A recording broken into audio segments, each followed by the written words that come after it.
Why was her name being whispered on a campus that should never have known it? The rhythmic thumping came first. Black Hawk rotors, out of place against the pristine lawns of Liberty Crest University, where ivy curled across stone walls and students in tailored coats hurried between lecture halls. Heads turned upward, confusion sweeping the quad. A shadow crossed the manicured grass, growing larger, heavier, until the dust storm it carried swallowed the afternoon calm. Morgan Riley, though here she was Morgan Foster, felt her chest tighten. She didn't need to look up. Her body knew the sound, the weight of it in her bones. She had flown too many nights, too many missions to mistake it for anything else. Students around her gawked, phones lifted in eager hands. Someone laughed nervously. "What's the military doing here?" another muttered. The helicopter descended, its tail number catching light. A single word gleamed across its fuselage: Valkyrie. Someone shouted over the roar, half disbelieving, half afraid. Her name on that chopper. Morgan froze. The cover she had maintained, the quiet anonymity of a worn hoodie and back row silence, cracked like glass under a hammer. She hadn't expected this. Not here, not now, and certainly not in front of the very students who had mocked her for weeks. Dust whipped across the quad. Hair tangled, coats flapped, eyes narrowed. But she moved forward, her boots crunching on the gravel path. No hesitation, no hiding. For the first time in years, she let herself walk as she once had, with purpose, with weight. And every step told them the scholarship girl wasn't who they thought she was. But this moment was only the surface. The chopper wasn't here by chance. Its presence carried echoes, blood, smoke, broken metal that she had tried to bury. What no one on this campus knew was that Valkyrie wasn't just a painted name on steel. It had been hers. And the last time she had flown under that call sign, 3 of her crew hadn't come home. What? Dawn in Afghanistan. The mountains painted in rust and shadow. Morgan adjusted her night vision goggles, gloved hands steady on the Black Hawk's controls. She had always described flying as breathing, natural, rhythmic, but that night every breath burned. Valkyrie 16, this is command. You are cleared hot for extraction. 3 minutes to target. Hostiles confirmed in the area. Her voice, velvet but unshaking, carried back across the radio. Roger that, command. Valkyrie 16 proceeding. Routine, they called it. A simple extraction. 1 intelligence officer, 3 team members stranded in hostile territory. But Afghanistan had taught her that routine was the most dangerous word in the dictionary. 2 minutes to target, her co-pilot Hayes announced. His hand tapped the St. Christopher medal dangling beside his instrument panel, the same medal that had crossed Iraq before following him here.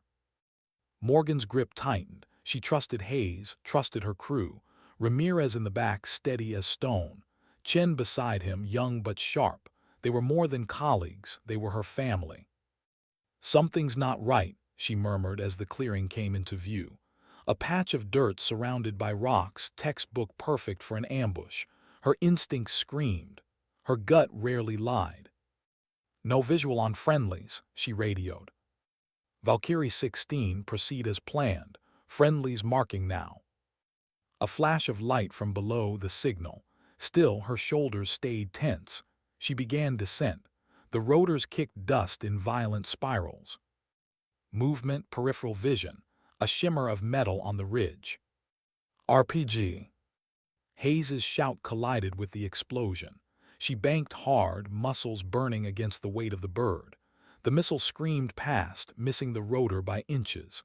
Then gunfire erupted, a storm of lead tearing into steel. The Black Hawk shuddered under impact. "I'm hit," Chen's cry broke across the intercom. Morgan fought the stick, forcing the helicopter stable. Ramirez shouted coordinates. Hayes returned fire. The radio spat with the frantic voices of the pinned intelligence team. "We're going in," Morgan said, her voice ablade. "Morgan, hydraulics are failing," Hayes warned, pale under the glow of his instruments. "We're not leaving them." She slammed the skids into the dirt. Ramirez unleashed covering fire as the operatives sprinted. 3 made it aboard. The 4th stumbled, collapsing to his knees under the storm of bullets. "Go, leave me," he yelled. "Negative." Morgan unbuckled before Hayes could stop her. She sprinted into the open, vest heavy, heart hammering. Dust sprayed as bullets struck near her boots. She grabbed the fallen man, dragging him inch by inch. 10 feet to safety. 8, 5. The second RPG hit. The world became sound and fire. She couldn't hear, couldn't see. Only the blur of Hayes's hands fighting the controls, Ramirez pulling at her vest. The weight of another body slumped against her. Somehow they made it aboard. "Get us out," Ramirez roared. Morgan shoved Hayes aside, his arm limp, blood dark down his sleeve, and seized the controls. Warning lights screamed crimson. Systems dying. Tail rotor gone. Smoke choking the cabin. "Chen's gone," Ramirez's voice cracked. "Hayes is critical." Her stomach lurched, but her hands didn't falter.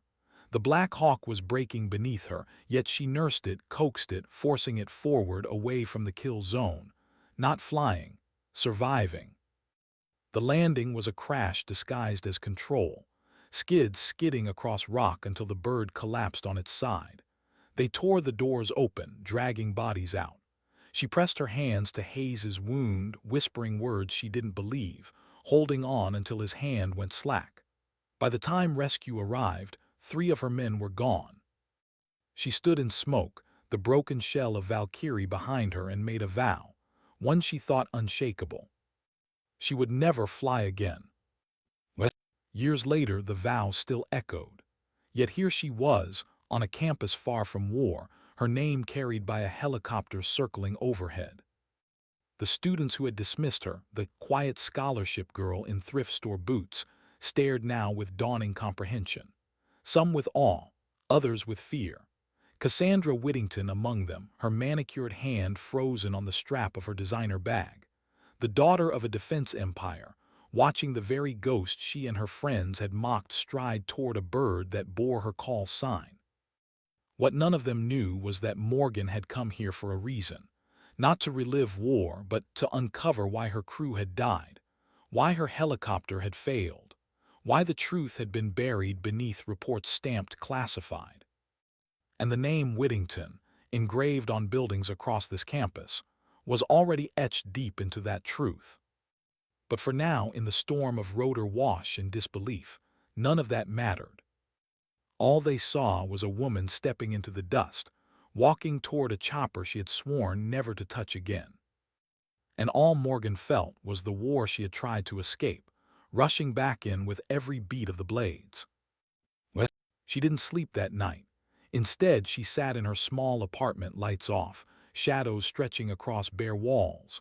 Her notebook open, the one filled not with class notes but with sketches, formations, diagrams, maps, muscle memory scribbled in the margins of civilian disguise. Outside, a sedan idled too long at the curb. Watching, she pretended not to notice, but she knew.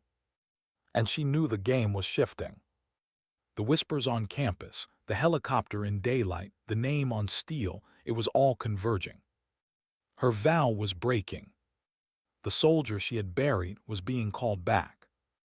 And this time it wasn't about orders, or missions, or patriotism. It was about truth. And justice for the dead who couldn't speak. Why was she sitting in the back row, if she already knew more than the man lecturing at the front? Morgan tapped her pencil against a notebook, the steady rhythm masking the restless hum beneath her skin. Harrington Hall smelled of old wood and privilege, its oak-paneled walls lined with portraits of donors who had never seen combat but loved the prestige of proximity to war.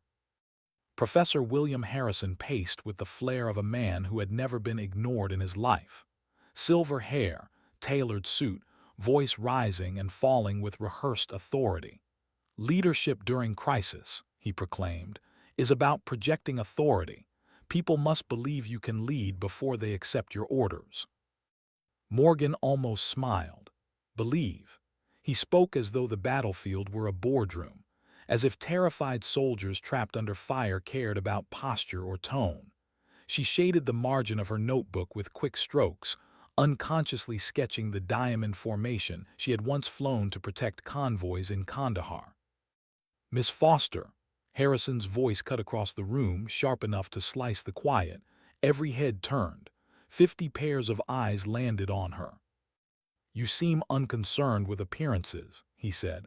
"Tell us, why does presence matter in crisis situations?" She looked up slowly. No rush, no apology. Her voice came even steady. "In my experience, when people are truly afraid, they don't care what you're wearing. They care whether you can keep them alive." A ripple moved through the lecture hall, part surprise, part unease. Harrison's smile faltered. "An interesting view," he said, recovering with practiced charm.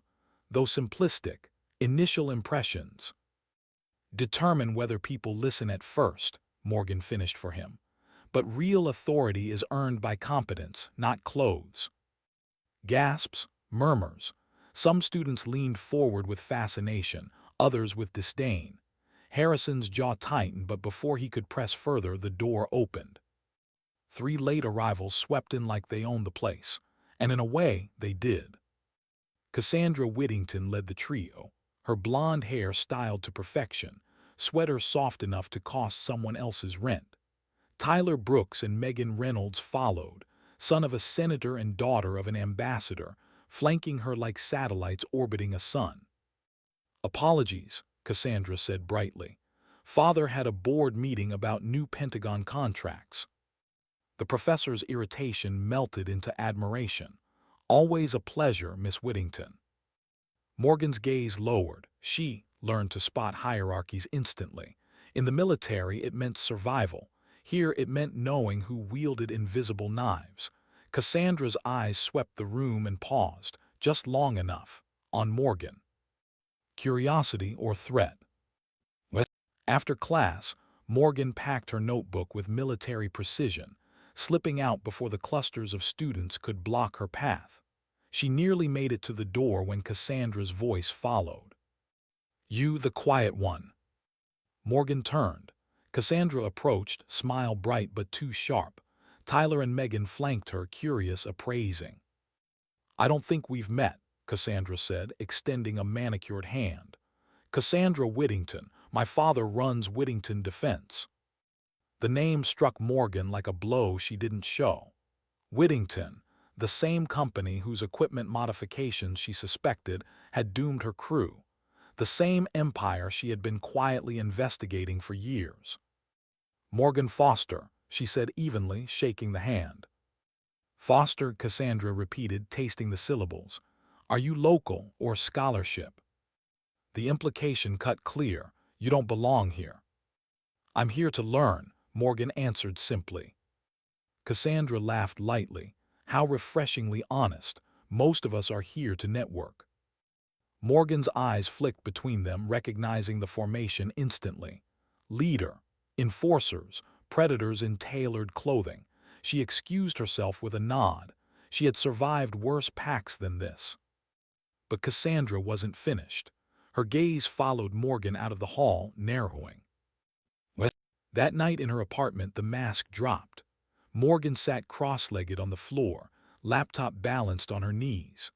The glow painted her face pale, highlighting the photograph on the wall, 4 soldiers standing before a Black Hawk, arms thrown around each other, grinning into a desert sun. Her crew. Her family. She clicked through files hidden under layers of encryption. Technical specifications, contract memos, Pentagon reviews.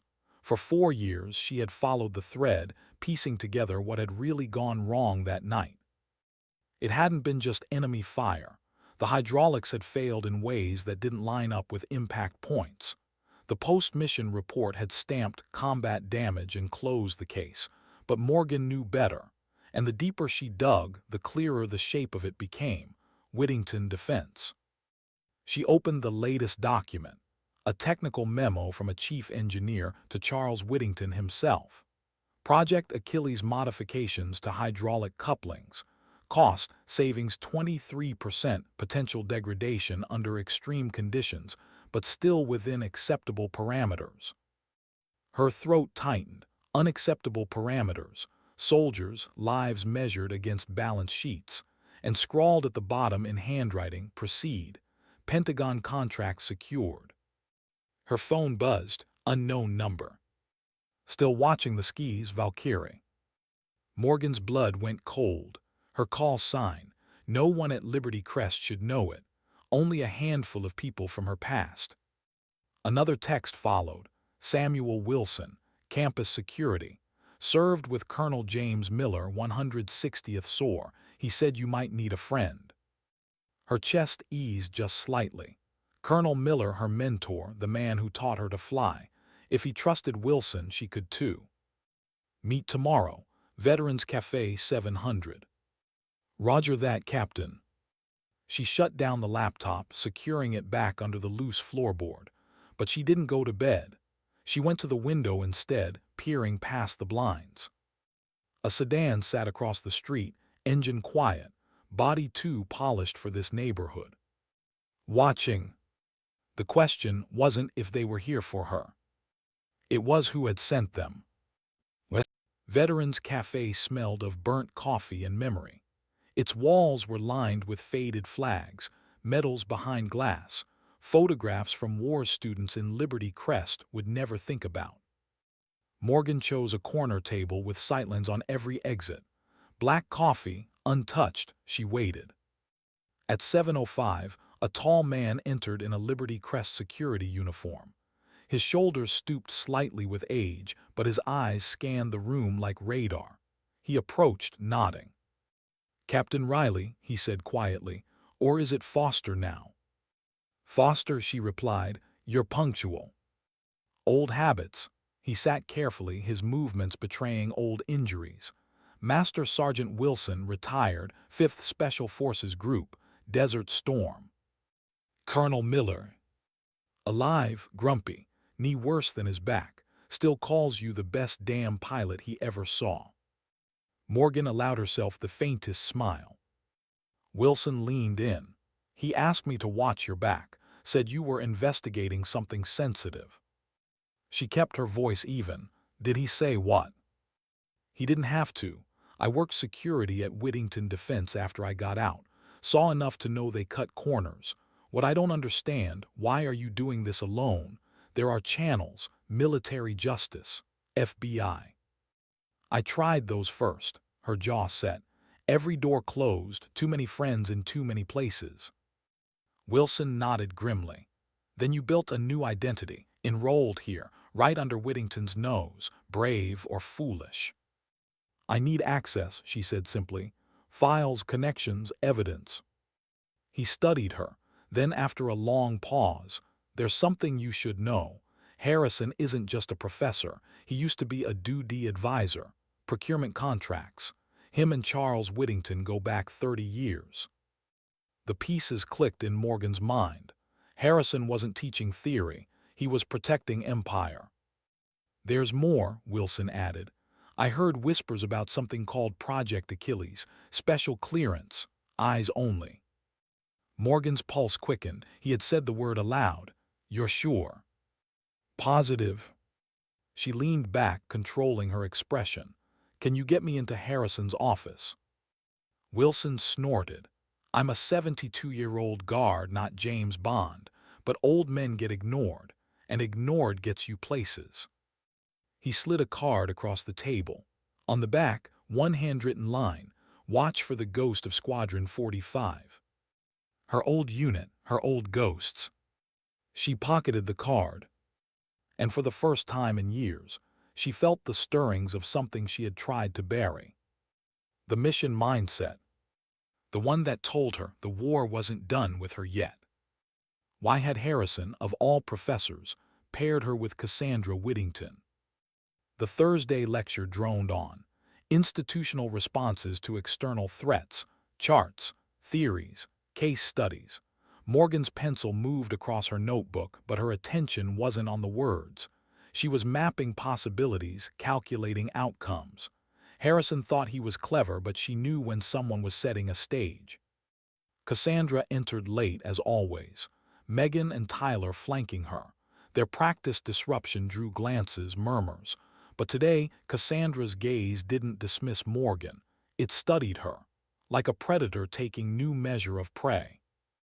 At the end, Harrison's voice cut through the shuffle of books and chatter. Your major project assignments. Students leaned forward. This was the project that determined futures, that cemented networks. Harrison scrolled his tablet, his eyes flicking occasionally to the back row where Morgan sat. Team 6, he announced.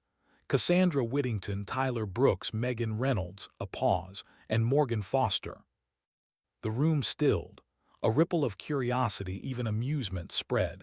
Cassandra's brows arched. Tyler smirked. Megan whispered something Morgan didn't catch. Your topic, military crisis response protocols in corporate application. Harrison's eyes lingered on her, deliberate. I expect comprehensive, professional-grade work. Morgan closed her notebook calmly, though her mind sparked. This wasn't random. Harrison wanted to force her hand, reveal knowledge she shouldn't have, or look incompetent. Either way, she would be exposed. Well, Cassandra said sweetly as she approached, her two shadows close behind. Looks like we'll be working together. Appears so, Morgan replied evenly. We usually use my family's guest house for projects, but for this, maybe the library, more specialized resources. Tyler added, not exactly something you pick up from Wikipedia, is it? Morgan met their gaze steadily. I'll handle the military research. That caught Cassandra off guard, just for a moment. Her smile flickered before returning. Can you? She pressed. It's specialized, complex. I'm a quick study. Megan laughed, brittle and sharp. We're talking about actual operations. My father works with NATO generals, and even he finds the protocols impenetrable. I'll manage. Silence stretched a beat too long. Cassandra relented with a bright smile. Tomorrow, 4 p.m. Marshall Library, study room 3, don't be late. Morgan walked away.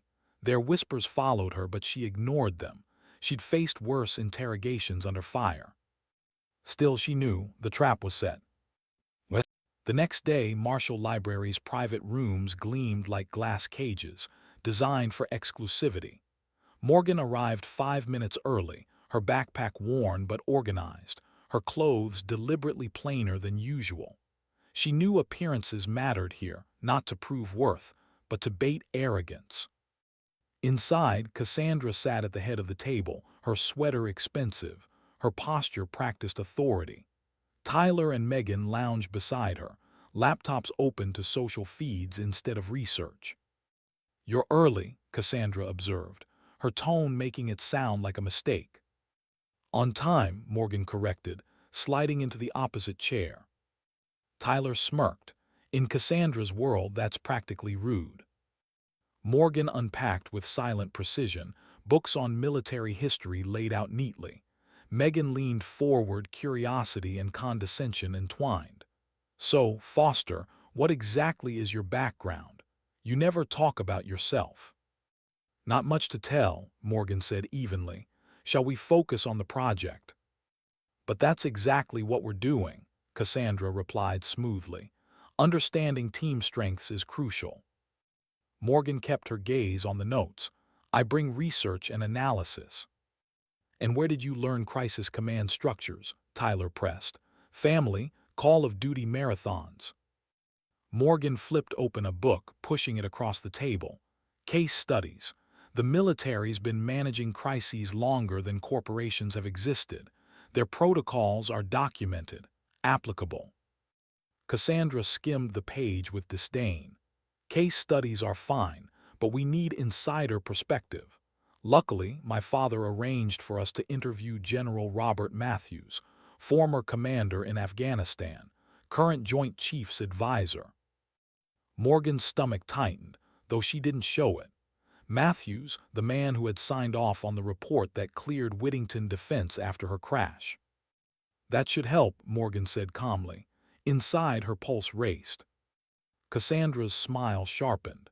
He said he knew every special operations pilot in Afghanistan. Perhaps you've read about some of them in your case studies. The bait hung heavy between them. Before Morgan could respond, the door opened.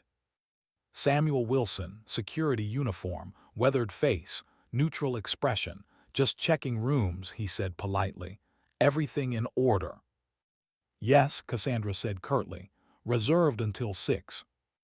Wilson lingered a beat too long. "You know, my nephew worked as a helicopter mechanic in Afghanistan. Said those Black Hawks were mighty fine birds when they were maintained properly." A casual line, too casual a message. Then he left. Megan wrinkled her nose. What a strange old man. "Security staff are supposed to be invisible," Tyler muttered. But Cassandra wasn't looking at them. She was watching Morgan closely. "Did you notice how he looked at you, Foster, almost like he knew you?" "I see him around," Morgan deflected smoothly. "He's friendly."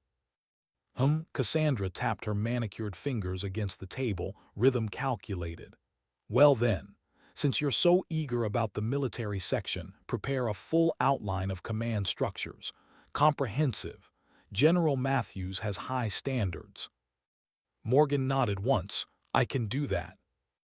"Excellent," Cassandra smiled, but it didn't touch her eyes. What? Night had fallen by the time Morgan left the library.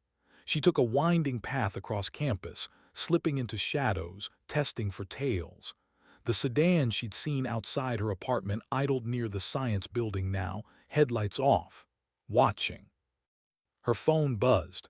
A text from her contact, Achilles files located, meeting tomorrow, National Memorial Cemetery, noon. Morgan stopped in her tracks. The air felt sharper, heavier. The past was converging with the present. As she pocketed the phone, a figure stepped from the shadows near her apartment. Military jacket, combat boots, bearing unmistakable. "Captain Riley," the man said quietly, "or do you prefer Foster now?" Morgan tensed. "Who's asking?" He stepped into the light, weathered face, hard eyes, early 40s.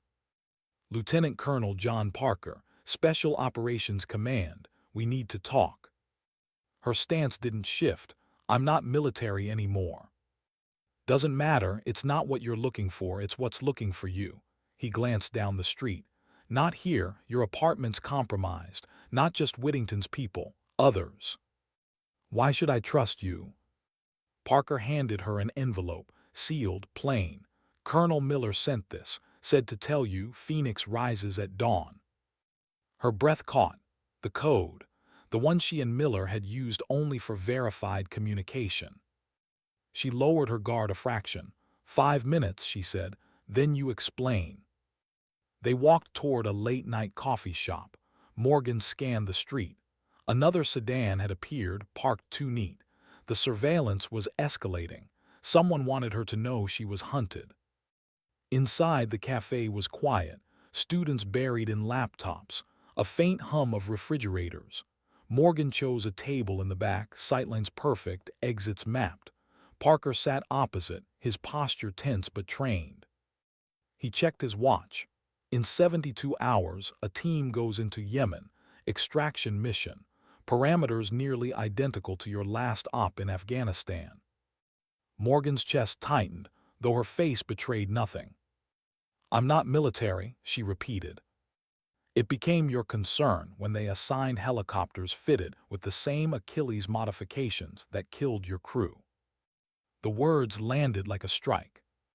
"Project Achilles didn't end with you," Parker continued. "Whittington rebranded it, hid it, continued rollout. 4 months ago another bird went down, training accident they called it, 3 dead, 5 injured, my brother survived. The official report blamed pilot error, but the hydraulics," his jaw flexed. "Same failure pattern as yours." Morgan studied him, no lies in his face, just grief and anger. "We need the original Achilles files," he said. "Proof that Whittington knew. Without it, it's circumstantial, easy to bury." "And you think I have them?" No, but your investigation has come closer than anyone's. He slid a flash drive across the table. Everything we've gathered, you have the contacts, the reach. We need your piece of it. Morgan didn't touch the drive. Why not official channels? Because Whittington owns them. Pentagon, Congress, half the oversight committees. This has to be handled outside, quietly. He leaned closer. Matthews is overseeing Yemen, the same general who cleared Whittington after your crash. If this op goes forward, more soldiers will die. Morgan's pulse hammered. Matthews, Harrison, Whittington, the triangle of power, the men who had signed her crew's deaths away. My contact has the original files, she said finally. Meeting tomorrow, National Memorial Cemetery. We'll provide overwatch, Parker replied. But careful, Whittington's people know you're moving. Even before he finished, Morgan felt it. A man entered the cafe, too clean, too aware. His eyes flicked too fast. Private security, Whittington. We're burned, she muttered. There's a service exit through the kitchen, Parker said. Vehicles waiting. No, you go. I'll exit separately, less heat. For the first time, Parker almost smiled, still tactical. Old habits. He left. 3 minutes later, Morgan spilled her coffee, cursed under her breath, created enough noise to distract the security man. Then she slipped into the service hall, out into the night air. The city's chill bit her lungs, her mind sharpened. For years she had buried Valkyrie. For years she had tried to live as Morgan Foster. But the war was calling her back. This time not for orders. For truth. And for the dead who still rode with her every time she heard the beat of a rotor. Why would anyone choose a cemetery as the meeting ground for classified truth? The noon sun stretched long shadows across marble headstones at the National Memorial Cemetery. Rows of white markers stood in precise formation, like soldiers who had never left their posts. The air carried the faint rust of fallen leaves, the quiet hum of passing traffic far away. Morgan walked slowly up the gravel path, a bouquet of wildflowers in hand, camouflage for her presence. Students from Liberty Crest might think her odd, but here no one questioned a woman grieving. She paused at section 43, row D. Her boots crunched as she knelt before a marker. Ramirez, Daniel J., Staff Sergeant, U.S. Army. She set the flowers down, fingertips grazing the cold marble. Her crew, her family. She whispered his name like a vow. The bench nearby creaked. A man sat down, weathered trench coat, baseball cap low. He didn't look at her. She didn't look at him. You're early, he said, voice rough. Old habits. You were Valkyrie 16. Morgan's shoulders stiffened. She kept her voice steady. And you are. Not important. What matters is what I brought. He slipped an envelope onto the bench between them. Achilles Project files, originals, before the sanitizing. Morgan's eyes flicked toward it but didn't move. Why give them to me? Because I can't hold them anymore. Too many eyes, too much heat. You've already been marked. Better you than me. A crow cawed from a nearby tree, a warning. Morgan's instincts prickled. Something was off, too easy, too exposed. She finally reached for the envelope. Her fingers brushed cardboard. That's when she heard it. A faint click, metallic, too close. Don't move. She froze. The voice came from behind, steady, professional. Not a mugger, not a kid. A trained operator. The man on the bench stiffened. His jaw tightened. You led them here. No, Morgan whispered. Boots crunched on gravel. 2 men in black suits emerged, weapons low but ready. Their sunglasses reflected the headstones. Whittington's people. The one behind her pressed cold steel into her ribs. Hand over the envelope. Morgan's pulse hammered, but her face stayed calm. She had lived this before. Guns, pressure, choices. The man on the bench shifted suddenly. A flash of movement. He drew a pistol from inside his coat and fired. One of the suited men dropped, chest blooming red. Chaos erupted. Morgan twisted, slamming her elbow back into her captor's ribs. His breath burst out in a grunt. She grabbed the barrel of his pistol, wrenching it sideways just as he pulled the trigger. The shot cracked into the dirt. She spun, driving her knee into his leg, seizing the weapon. Another shot rang out.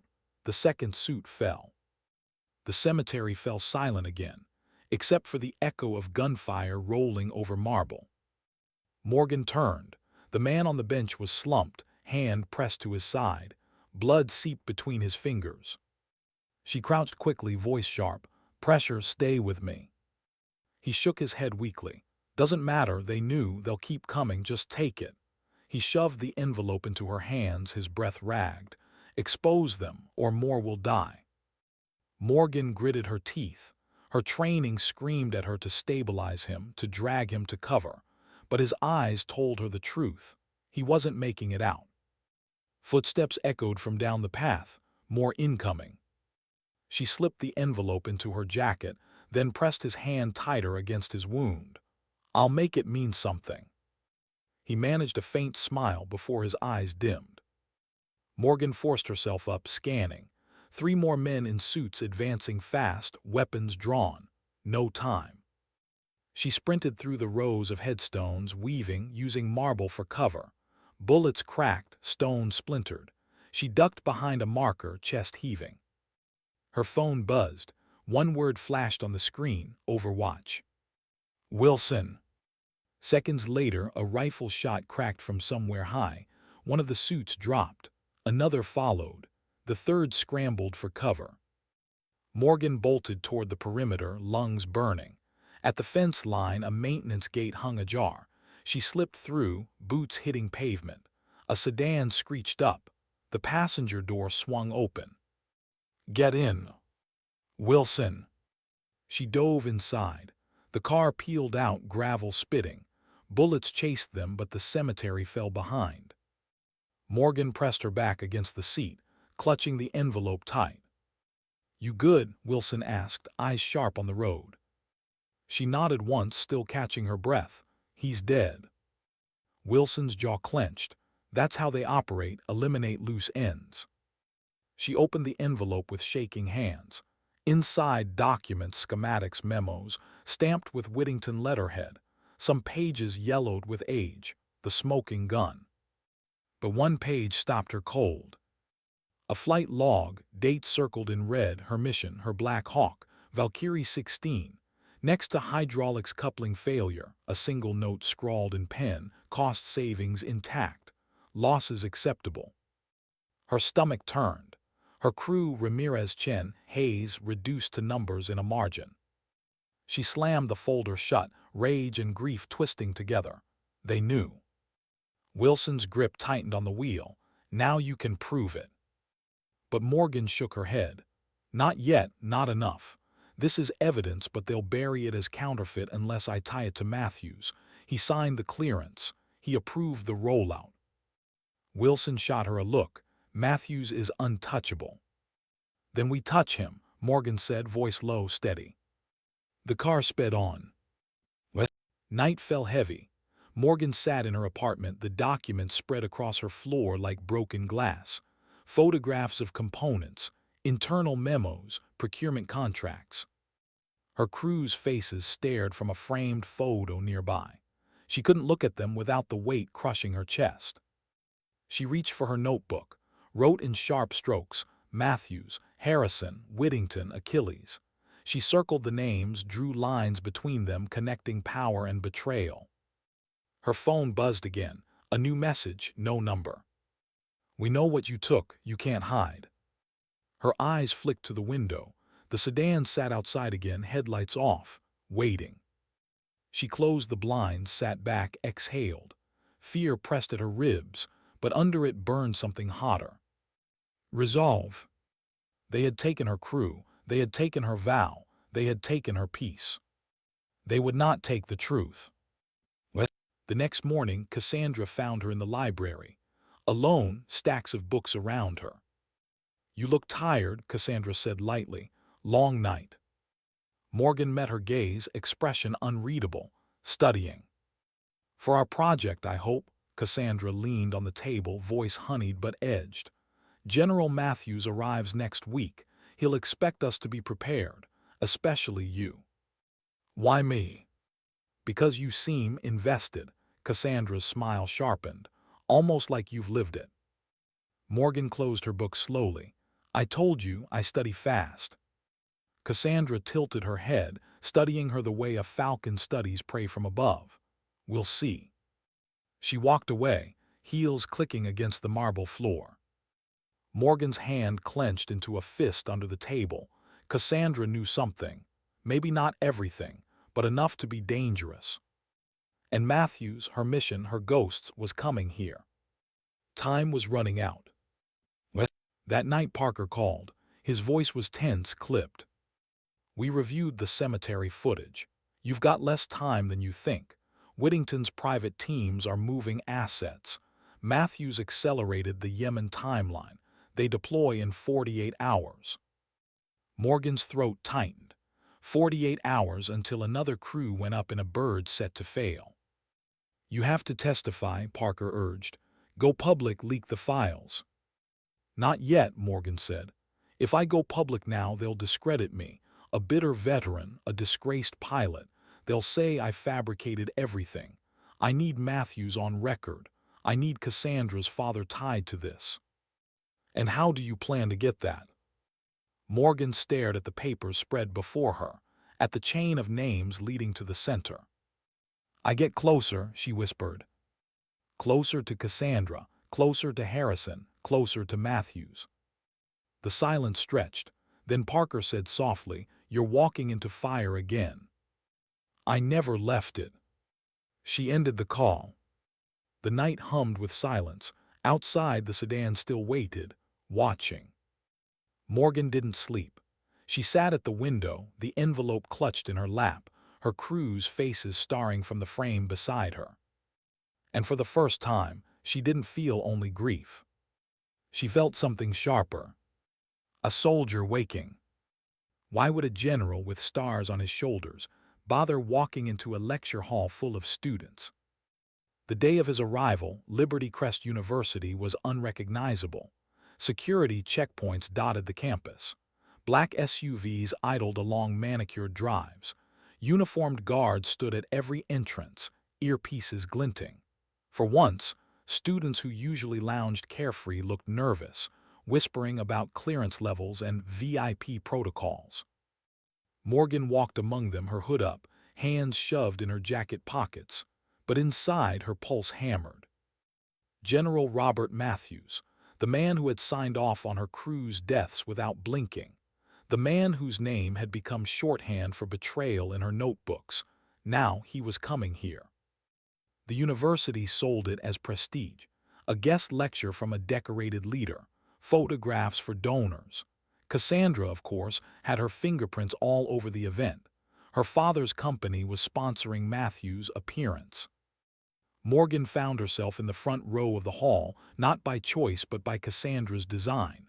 "You'll sit here," Cassandra had said, lips curving in a smile that never reached her eyes. "Best place for learning." The hall filled with the hum of anticipation. Phones ready, reporters present. Then silence rippled outward as Matthews entered. Time slowed. He was older than she remembered, lines carving deeper into his face, his once dark hair silvering. But the posture was the same. Command radiated from him like heat. He carried himself as though the world bent subtly around his stride. Morgan's throat tightened. She heard rotors. She smelled smoke. She saw haze slumped in blood, Ramirez dragging Chen's body. The memories hit like a blow. She forced her breathing steady. "Students of Liberty Crest," Harrison announced with flourish. "It is my honor to introduce General Robert Matthews, former commander of U.S. Central Command and current advisor to the Joint Chiefs of Staff." Applause thundered. Matthews stood at the podium, expression calm, eyes scanning. For a heartbeat, Morgan thought they locked onto her. She went still, like prey under a hawk's shadow. "Leadership," Matthews began, voice deep, practiced. "In crisis, in combat, in chaos, it is the anchor that holds men steady. Without it, we lose more than battles. We lose belief. Morgan nearly laughed. Belief, that was his word. Belief had killed her crew. Cassandra sat just behind, her eyes not on Matthews but on Morgan, as though watching for cracks in the mask. Matthews' speech rolled on stories sanitized for donors, victories polished for applause, but Morgan wasn't listening. She was studying him, the way he avoided specifics, the way he shifted topics when procurement came up, the way Harrison leaned in whenever Whittington was mentioned. The puzzle was assembling itself. After the speech, Harrison announced a select round table for top students. Of course, Cassandra, Tyler, and Megan were included, and Morgan. The trap was closing. The round table took place in a conference room overlooking the quad. Long table, crystal water pitchers, the kind of room designed for photos, not discussion. Matthews sat at the head, Cassandra to his right, Harrison to his left, Morgan opposite, hands folded calmly though her pulse raced. Questions began predictably, Tyler asking about NATO partnerships, Megan about diplomatic protocols. Matthews answered with polished ease. Cassandra chimed in occasionally, her gaze flicking to Morgan. Finally, Harrison said smoothly, "Perhaps Miss Foster has a question. She always has unique perspectives." Morgan looked up slow. Her voice came quiet, steady. "General, how do you balance operational risk with corporate cost-saving measures, specifically when equipment modifications impact safety in the field?" The air shifted. Matthews' expression remained neutral, but his eyes sharpened. "I'm not sure I follow." "You've overseen procurement for years," Morgan continued. "Surely you've had to weigh those trade-offs." Cassandra's lips curved, faint amusement playing there. Harrison's pen tapped once against the table. Matthews finally spoke. "Military decisions are made with lives in mind. Always. Any implication otherwise is misinformed." Morgan held his gaze. "I've seen what happens when equipment fails, and when reports are cleared too quickly." A silence stretched, too long, too sharp. Then Matthews smiled. It didn't reach his eyes. "You speak with conviction, Miss Foster. Perhaps you should consider service yourself." The table chuckled politely. Cassandra's laughter was softer, colder. Morgan lowered her gaze to her notebook, hiding the storm inside her. She had pushed, but not too far, just enough to test. And Matthews had blinked. That night her apartment felt smaller, the walls closer. The envelope lay open on the floor, documents spread like a battlefield. She studied them again, searching for leverage. The phone buzzed. "Parker." "Matthews isn't clean," Morgan said without preamble. "No," Parker agreed, "but he's careful. You won't get him to admit anything in public." "Then we make it private." A pause. "That's dangerous." "So is letting more crews die." He exhaled. "What's your plan?" Morgan's eyes traced the names on the documents. Matthews, Harrison, Whittington, and Cassandra, the line of inheritance. "I get close enough to hear what he says when the microphones are off." The opportunity came faster than expected. 2 nights later, Cassandra appeared at her door. No warning, no smile, just presence. "You're invited," she said, slipping an embossed card into Morgan's hand. Morgan read it. "Private dinner, Whittington residence. Guests, General Robert Matthews, Professor William Harrison, select invitees." Cassandra's eyes gleamed. "Consider it networking." Morgan forced her expression neutral. "Why me?" "You're in our project group. You ask interesting questions. Father likes interesting." And with that, Cassandra turned, heels sharp on the pavement, leaving Morgan holding the card like a loaded weapon. The Whittington estate rose like a fortress of glass and stone, perched above the city lights. Inside, chandeliers glowed against marble floors. Oil paintings stared down from paneled walls. Soldiers of industry, dressed in Armani. Morgan wore black, simple, unobtrusive, but her eyes missed nothing, security at every entrance, surveillance cameras tucked discreetly. This wasn't a home, it was an empire's throne. Dinner unfolded with polished silver and calculated laughter. Matthews at Charles Whittington's right hand, Harrison down the table, Cassandra close, eyes darting between them all. Morgan stayed quiet, blending into the background.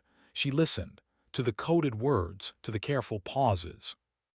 And then a slip. Matthews leaned close to Whittington, voice low but audible to someone trained to catch fragments. Yemen will be smooth. Achilles upgrades past inspection. Losses, if any, will be manageable. Manageable. Morgan's stomach turned, but her face stayed composed. She sipped her wine, her pulse thundering. She had what she needed, Matthews tying himself to Achilles in Whittington's house in front of Harrison. Now she just had to survive the night. Later, she found herself alone in the hall, the others lingering in the study. She moved quickly, her boots silent against polished floors. She found an office door ajar. Inside, a desk, files, computer still humming. She slipped inside, closing the door just enough. Papers littered the desk, procurement contracts, technical memos, and there, a folder stamped Achilles. Her fingers shook as she opened it. Inside were photographs, hydraulic couplings, test results, failures marked in red. One note scrawled across the top, proceed anyway, contract worth risk. And at the bottom, Matthews' initials. Proof. Her heart pounded. She pulled her phone, snapped quick photos. Every second stretched taut. She had minutes before someone noticed. The floorboard creaked. She spun. Cassandra stood in the doorway. For a heartbeat, neither moved. Then Cassandra smiled faintly. Not surprised, not confused, just amused. You're not who you say you are you, Foster? Morgan's throat tightened, but her voice came steady. Neither are you. Cassandra tilted her head, studying her like a puzzle piece falling into place. Interesting. Then she closed the door quietly behind her. The trap had shifted again. Why didn't Cassandra scream, or call security, or expose her right there in the office? The silence stretched between them, the hum of the computer filling the space. Cassandra leaned against the door, arms crossed, watching Morgan with cool amusement. You move like someone trained, she said softly. Not a scholarship student, not a background filler. So tell me, who are you really? Morgan's pulse thudded in her ears, but her face stayed calm. I told you, Morgan Foster. Cassandra smiled faintly. And I told you, I like interesting people. You just went from scholarship girl to fascinating. She walked forward, heels clicking on polished wood until she stood at the desk, eyes flicking to the Achilles folder still open. She didn't touch it, just let her gaze linger long enough to prove she'd seen. You think you're clever, sneaking into my father's office, she said. But clever gets people killed when they don't know the whole game. Morgan closed the folder, sliding it back into place. Then enlighten me. Cassandra studied her a moment longer, then leaned close. Her perfume was sharp, expensive, suffocating. The only reason I'm not calling security is because you might be useful, and I don't waste useful things. Morgan met her gaze evenly. And what makes you think I'll play your game? Because, Cassandra said, her voice low, you already are. You asked Matthews about procurement in front of everyone. You're digging in places people don't dig unless they're looking for blood. And you're still breathing because someone important wants to see where you go with it. Her smile widened. So go on, Foster, keep digging. But understand this, when the ground caves in, don't expect anyone to pull you out. Then she turned, heels sharp again, and left the room without another word. Morgan stood frozen, the folder heavy in her hands, her chest tight. Cassandra had seen enough to know she wasn't who she claimed, but instead of burning her cover, she was letting her run. Why? The question gnawed at her as she slipped out of the office, back into the polished glow of the dining room, where laughter and crystal glasses tried to erase the stench of betrayal that lingered in her nose. Later, outside the estate, Wilson's sedan pulled up under the cover of shadows. Morgan slid into the passenger seat, exhaling like she'd been holding her breath all night. "You're pale," Wilson said. "Matthews and Whittington are tied directly to Achilles," she murmured. "I got proof, photos, contracts." Wilson nodded slowly. "That's the nail. You bring this to light, the whole house collapses." "Not yet," Morgan said. "Cassandra saw me, she didn't stop me, which means she's playing her own game." Wilson's hands tightened on the wheel.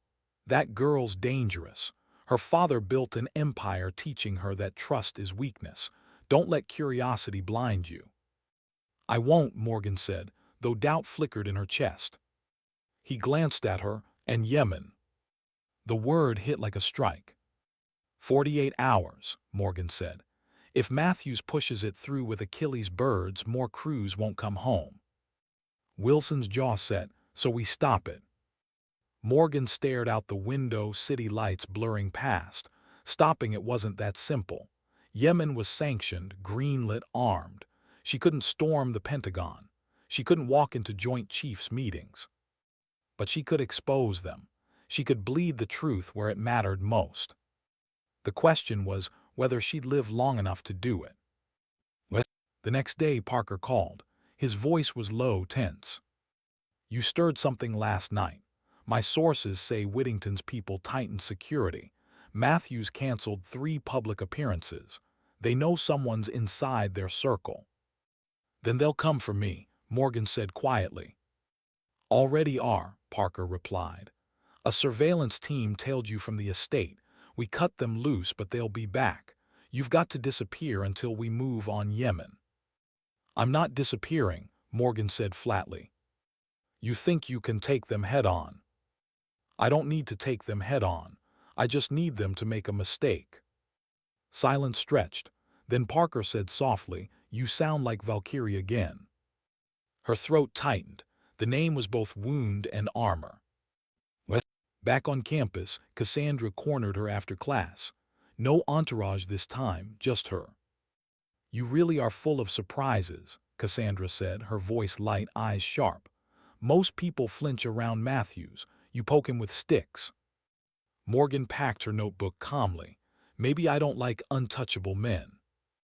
Cassandra tilted her head. "Neither do I." Their eyes locked. For the first time, Morgan wondered if Cassandra's game wasn't just her father's. Maybe it was her own.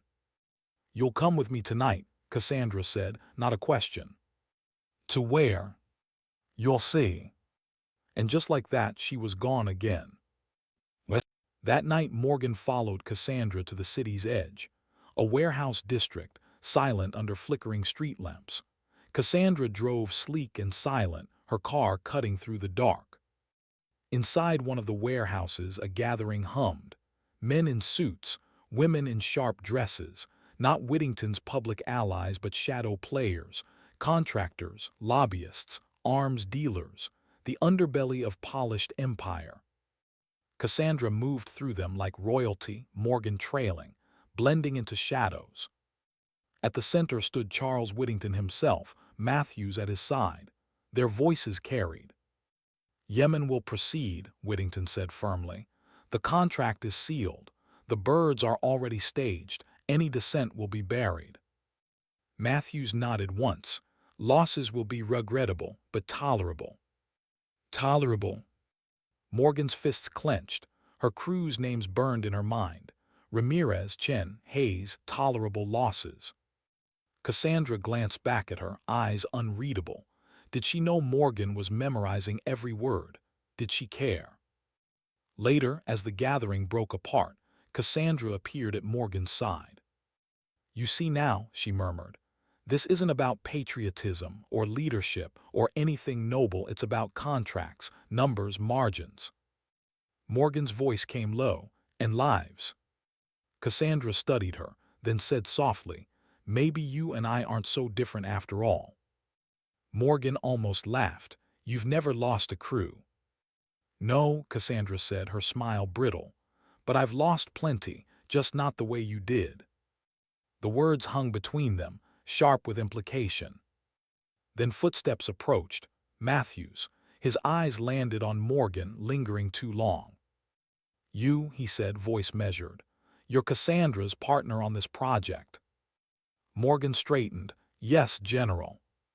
Matthews studied her a moment, then smiled faintly. "You ask dangerous questions. Be careful where they lead." He walked away, but the warning lingered like smoke. What? Back in her apartment, Morgan spread her new photos across the floor. Matthews and Whittington together, speaking openly. Cassandra's subtle nods, every piece tightening the net. Her phone buzzed. A new message from Parker. Yemen launch window confirmed. 36 hours. Morgan pressed her hands to her face. 36 hours. 36 hours to stop another Valkyrie from falling. She stared at the photographs, at the faces of the men who had signed her crew's deaths away, at Cassandra standing among them, not betraying her but not helping either. The conflict tore inside her. Trust no one. But something in Cassandra's eyes had been real.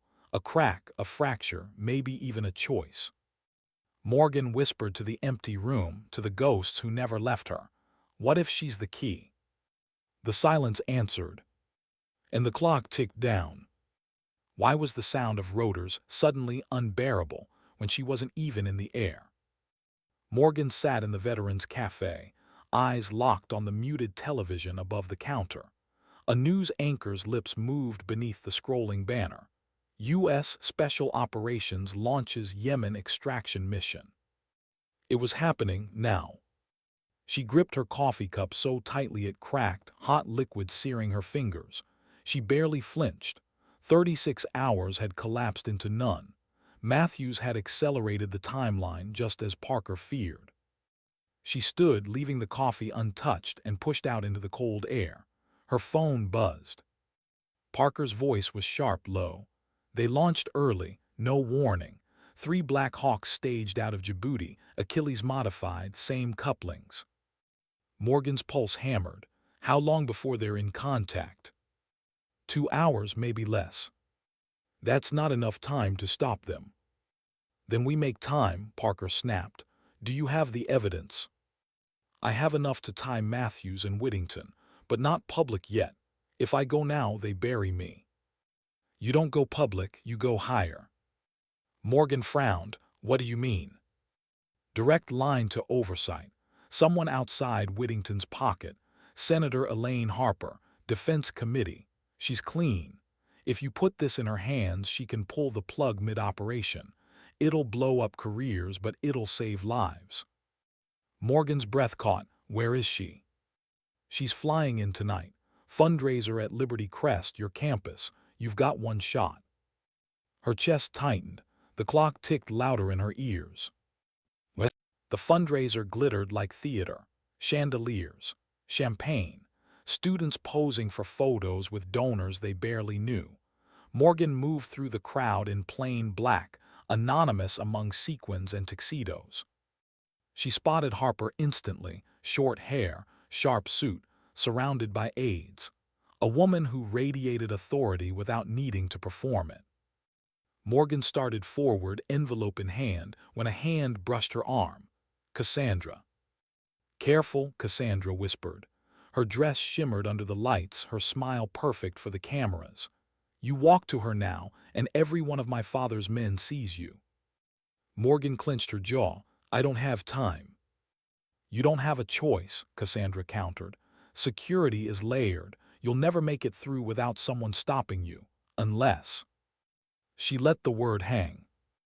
Unless what? Morgan pressed. Unless I help. Morgan stared at her. Why would you?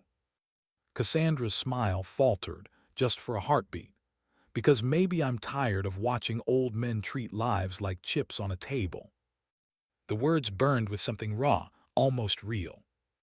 Morgan exhaled, then help me. Cassandra looped her arm through Morgan's, turning their movement into the easy glide of friends across a gala. Cameras flashed, no suspicion. She steered her through the maze of bodies until Harper stood 10 feet away. Now. Cassandra leaned close. You've got 30 seconds, don't waste them. Morgan pulled free and stepped forward. "Senator Harper." Harper turned, surprised. "Yes." Morgan's voice came steady, urgent. "I served, 160th SOAR, Black Hawk pilot, call sign Valkyrie 16. My crew died because of a failed modification. Project Achilles, Whittington Defense. Matthews signed it off. They're running the same hardware in Yemen right now, 3 birds, they won't come back." Harper's eyes narrowed. "That's a heavy accusation."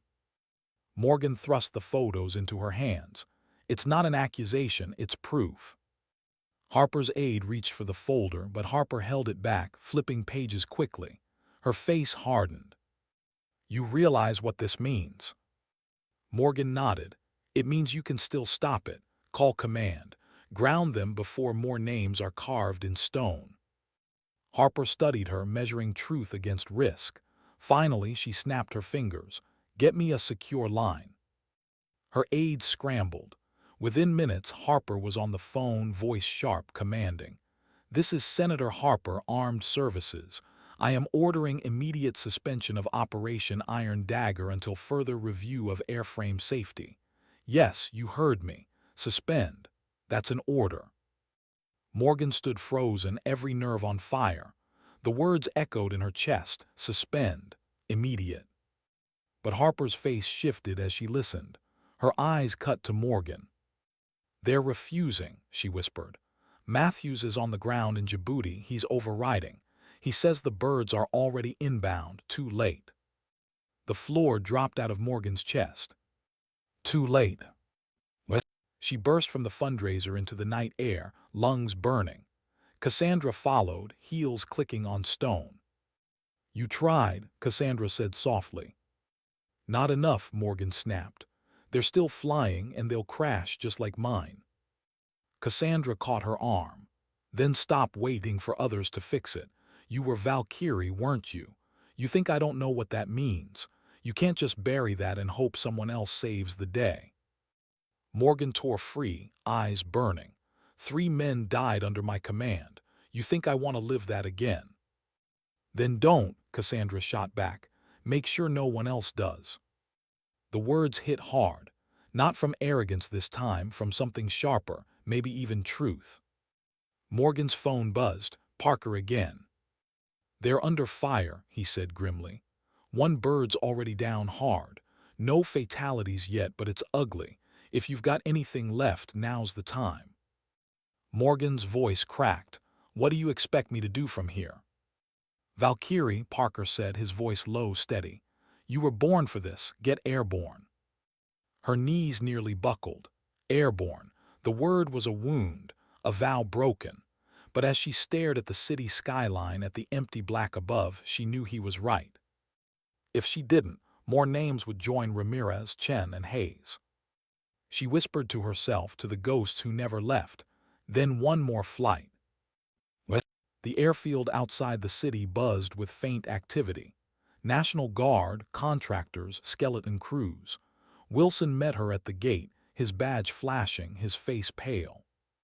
"You sure about this?" he asked. "No," Morgan admitted, "but I'll do it anyway." They moved quickly through hangars until she saw it. A Black Hawk. Familiar, terrifying, beautiful. Her chest tightened. She hadn't touched a bird in years, but her hands itched, muscles remembering, instincts uncoiling. She climbed into the cockpit, the smell of oil and metal flooding her senses. Her fingers brushed controls she knew better than her own reflection. Wilson climbed in beside her. "I'm not much of a co-pilot, but I'll pull triggers if I have to." Morgan almost smiled.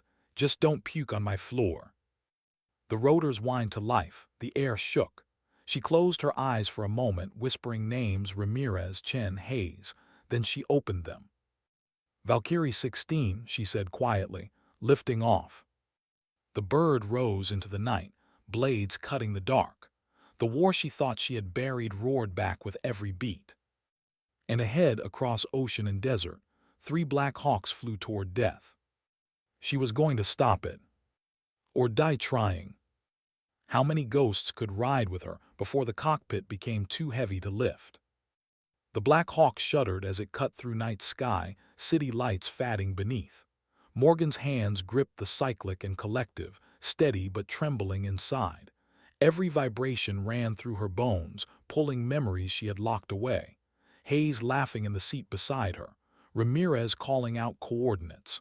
Chen humming off-key through the intercom. They weren't here, but they were, always. Wilson strapped in tight, eyes scanning the instruments. Bird sound, you've still got it, Captain. Morgan's throat tightened. Captain, Valkyrie, words that had been both pride and prison. The radio crackled, Parker's voice. We've patched you into command net. You're 30 minutes behind the birds. One's already down. Survivors pinned. Copy, Morgan said, voice steady though her chest ached. Coordinates. A pause. Sector Echo 7, Mountain Ridge.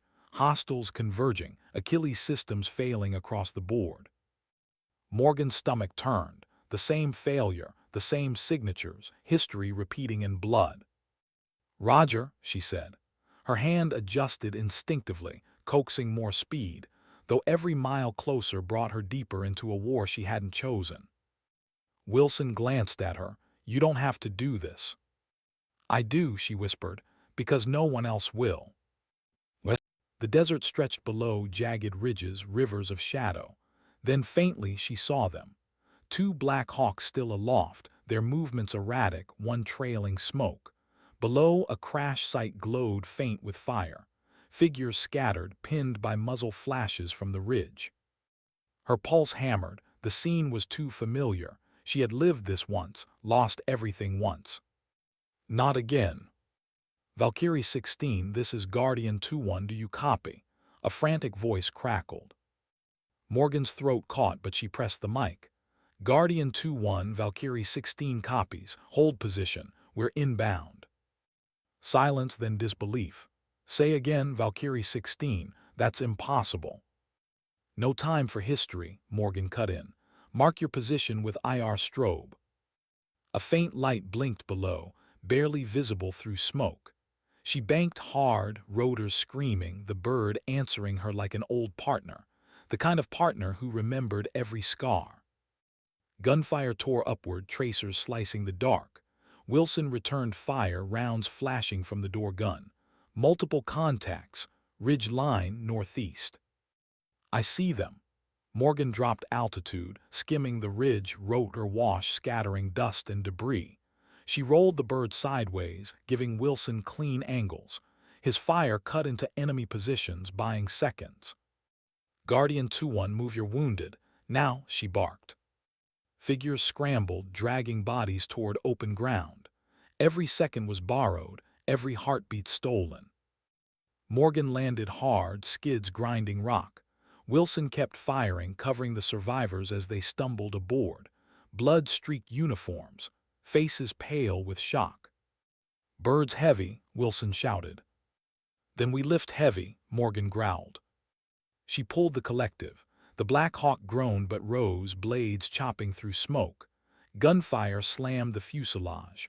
Warning lights screamed, but the bird held. Valkyrie, we're too much, one of the rescued men shouted. Shut up and breathe, Morgan snapped. You're not dying here. Her hands were steel on the controls, but her chest burned. Every alarm, every vibration, it was Afghanistan again. Hayes bleeding, Ramirez screaming, Chen gone. Not this time. She banked low, hugging the ridge to mask their retreat. The enemy fire thinned, lost in terrain. The other two birds, damaged but airborne, fell into formation behind her. For a moment, impossibly, it was like old times. Formation flight. 3 Black Hawks, wounded but alive. Morgan's vision blurred. She blinked hard, forcing focus. This wasn't nostalgia. This was survival. Command, this is Valkyrie 16, she transmitted. The words nearly broke her. Package secured. All survivors aboard, returning to base. Silence, then a stunned voice replied. Valkyrie 16, welcome back. What? The return flight was long, heavy with wounded groans and the stench of blood, but they made it. Djibouti airstrip glowed ahead, floodlights washing tarmac. As the wheels touched, The bird shuddered and died under her hands, hydraulic fluid leaking like blood. Achilles had nearly killed again. But not tonight. Medics swarmed. Soldiers stumbled out, some collapsing, some saluting. Wilson climbed down, face streaked with sweat and smoke. He looked at her, awe and sorrow mingled. "You saved them," he said softly. Morgan's gaze dropped. Not all, never all. But inside something loosened. Not healed, never healed, but lighter for the first time in years. Hours later she stood alone on the tarmac, night wind tugging her hair. The Black Hawk loomed behind her, broken but proud. The ghosts of her crew felt closer than ever, not as weight but as company. Parker approached quietly. "Harper's moving. With the evidence you gave her plus survivor testimonies from tonight, Achilles is finished. Matthews is done. Whittington too." Morgan nodded, her voice came low. "And Cassandra." Parker hesitated. "She's not her father, but she's not clean either. She played both sides, that makes her dangerous." Morgan looked at the horizon. "Or maybe necessary." Parker studied her. "You sound like you're not done." "I'm not," she admitted. "The war doesn't end just because one contract dies. It moves, shifts, finds new names." He sighed. "You could walk away now, disappear again."